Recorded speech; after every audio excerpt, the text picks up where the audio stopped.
Why is Deadpool one of the most beloved characters in comic book history? And how did a $58 million budget superhero movie gross over $500 million at the box office, despite getting no love from its parent studio? Well, today we're going to be talking about Deadpool. Captain Deadpool. And why are the Deadpool movies so much better than the superhero movies that we get nowadays, giving you 3 things that the Deadpool films did that no one else could. To you, Mr. Pool. Deadpool. That sounds like a fucking franchise. Welcome back to Keepin' It Comic. I'm GoofyRhexxi. Now, one of the things that the movies did that set it apart from other superhero movies was the way in which they adapted the Deadpool character. You see, Deadpool was created by Rob Liefeld and Fabian Nicieza in the 1990s when the Merc with the Mouth was first introduced in the Marvel Comics. It was well known in the comic community that Deadpool was heavily based on the character Deathstroke from the DC Universe. Even in his name, Wade Wilson is a parody of Deathstroke Slade Wilson. Deadpool's origins in the comics and movies are very identical. Ex-Special Forces gets cancer and then gets recruited into a mutant program that transforms him into a grotesque looking man with incredible healing abilities. He turns into a superpowered mercenary who goes around killing people in rather comedic ways and having crazy adventures. His first appearance was in 1991 when he was hired by Tolliver to take out the New Mutants and Cable. And in those comics, Deadpool was as serious as it gets, all dark and menacing, nothing like the Deadpool that we know today. This was around the time when Marvel Comics made the stories with a much darker and serious tones. When the new writer Joe Kelly started writing Deadpool stories, he improved the Deadpool character and made him a lot more comedic. Deadpool was extremely funny and quirky, with his most significant ability being the power to break the fourth wall and him being self-aware that he was in a comic book and interacting with the readers. This literally was never done before. My bad, well, apart from She-Hulk. Deadpool gave readers something fresh, a character that was so crazy, it was a comic series that was R-rated, and it also pointed out the absurdity of superhero tropes whenever heroes or villains came into the mix. And when other writers came into the mix, the Deadpool stories got even crazier. For example, in Deadpool Team Up number 883, when Deadpool loses all of his money after buying an excessive amount of guinea pigs, Deadpool calls every villain he knows to see if they're looking for a mercenary for hire. But that doesn't go so well until he sees a help wanted ad on a newspaper for someone looking for a herald. Yes, in a Deadpool comic, Galactus actually put out an ad on a newspaper looking for workers. And it's these kind of crazy things that readers saw in Deadpool stories that made the character as popular as he is today. Deadpool signified the comedic impossible. Whenever you open a Deadpool comic, the things that he did and said were things readers hardly ever imagined were possible for a comic book. But that was what they saw. The Merc with the Mouth was a sensation, and he was the closest thing comic readers ever got to a fictional character being real because of how interactive he was, and the movies managed to capture that and depict these elements accurately. Now, next we have to talk about the success of the first Deadpool movie and how it made a huge statement. It showed that you do not need a huge budget to make a great movie. Before we get into that, hit that like and that subscribe button so that you can continue to get videos like this. Also, other videos on the channel like our playlist where we have The Pit, where we throw some of your favorite characters into the proverbial pit for some of the most despicable things that they've done. Now, as it pertains to Deadpool, like in the comics, the Deadpool movies came at a time when the superhero stories of the 20th century Fox X-Men universe were declining, and the audiences were looking for something different. Sure, the movies had the occasional hits here and there, but by and large, the movies weren't all that great. Yeah, I'm looking at you, Fantastic Four. But when Ryan and the other creators of the Deadpool films came along, they wanted to do something different. Fun fact, in the 2004 Cable and Deadpool comics, Deadpool actually said that his deformed body looks like a cross between Ryan Reynolds and the dog breed Shar-Pei, and years later, Ryan Reynolds gets cast to play Deadpool, which is just a crazy coincidence. Ironically, this is what made Reynolds interested in the anti-hero in the first place, and if I'm being honest, the way the Deadpool movie got made was probably one of the most incredible success stories of all time in Hollywood. You see, Ryan had just finished working on Blade Trinity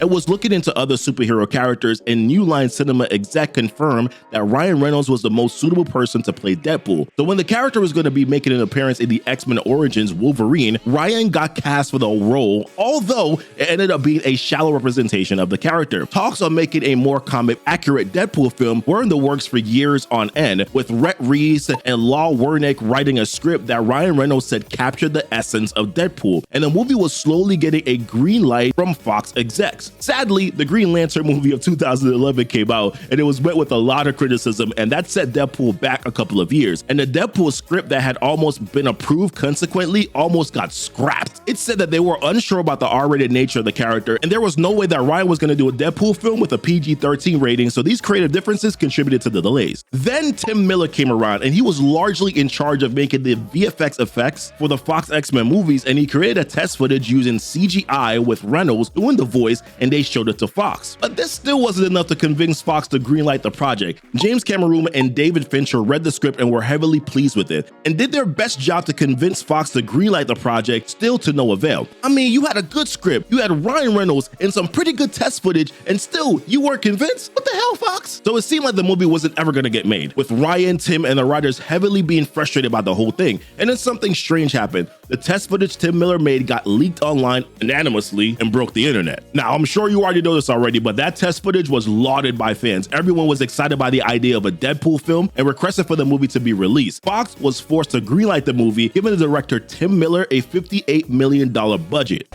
That does it! Oh! Canada!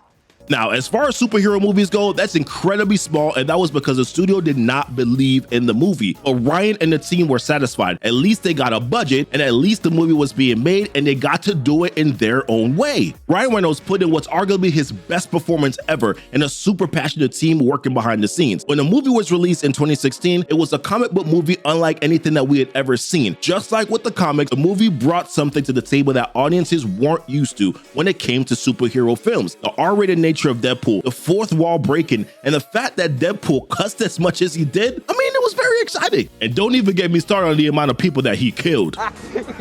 You're about to be killed by a Zamboni. In a world where we barely get to see such things happen in superhero movies, it was all so strange. Deadpool changed the superhero landscape, yet again delivering a movie that mixed the formulaic superhero tropes with all of these impossibilities. 2016 was a year packed with superhero movies. Captain America Civil War, Batman vs. Superman, Doctor Strange, and even Suicide Squad. And through it all, Deadpool was able to break new ground. For a movie with a $58 million budget, Deadpool grossed $782 million at the end of its theatrical run, and its 2018 sequel produced similar numbers. Even in comparison with the other superhero movies that came out over the past 2 decades, there's nothing like Deadpool. Finally, one more thing that Deadpool movies did that no one else could was the marketing, and it was thanks to Ryan Reynolds. We simply cannot deny the fact that Ryan Reynolds played a huge part in the success of Deadpool. His looks and charisma, not to mention his witty one-liners and crazy sense of humor, breathed life into the character. But beyond that, it was his marketing strategy that hit the nail on the head. As you can imagine, with the incredibly small budget that was given to the first Deadpool movie, there wasn't a lot of marketing behind the movie either. Ryan and his team took it upon themselves to market the film, with Ryan dressing up as Deadpool and having funny interactions with kids and celebrities as a way of promoting the movie. In fact, Ryan Reynolds created a YouTube channel to promote the movie and a Deadpool promotional video in his very first video on his channel. At some point, we must all join forces, become a team. Now, how many of you have taken a human life? That particular video has about 9.3 million views. You can tell that Ryan really cared about the project, so he did everything in his power to ensure the success of the movie. And now Deadpool has become a worldwide phenomenon. The marketing for the second Deadpool movie is even crazier, with Ryan dressing up as Deadpool and doing interviews with talk show host Stephen Colbert, and just doing all sorts of crazy things. You know, if you told me back then that one movie would spawn an expansive 2-movie universe, I'd have said that you were crazy. And it's only going to get bigger. The Deadpool movies are better than a lot of the more recent superhero movies because of the sheer peculiarity of the character, its comic book history, and the talents working behind it. There's genuine love for the character. Like I said, he is the closest thing we comic book fans have gotten to a fictional character being real and feeling alive. Currently, Deadpool 3 is one of the most anticipated movies of the year, with a lot of people speculating that Deadpool is going to save the MCU, including Deadpool himself.